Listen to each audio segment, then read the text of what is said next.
A gente pode ter o bruxismo primário, né, que é aquele bruxismo que ele ocorre sem causa aparente, e também tem o bruxismo que ele é secundário, ou seja, ele ocorre em virtude de uma outra situação que pode estar acontecendo com o paciente.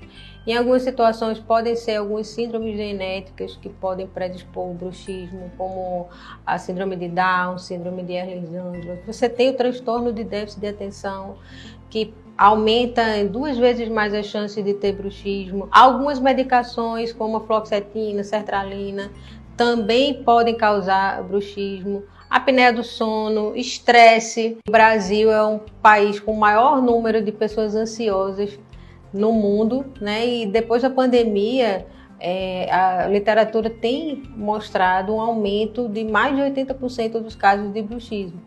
Então, por ser uma questão que envolve multifatores, né, uma questão multifatorial, então o bruxismo ele acontece por uma causa não aparente, mas também por fatores secundários, como fatores comportamentais, de saúde mental. A gente sempre orienta o paciente ele começar pela higiene do sono, porque a qualidade do sono ela é muito importante para que você consiga ter um controle disso. E também esses hábitos de estimulantes, café, chá preto, energéticos. Então isso é uma prática cada vez mais comum, então é muito importante também diminuir o consumo dessas substâncias. Placas oclusais, que elas vão tratar mais assim as consequências nos dentes que o bruxismo causa.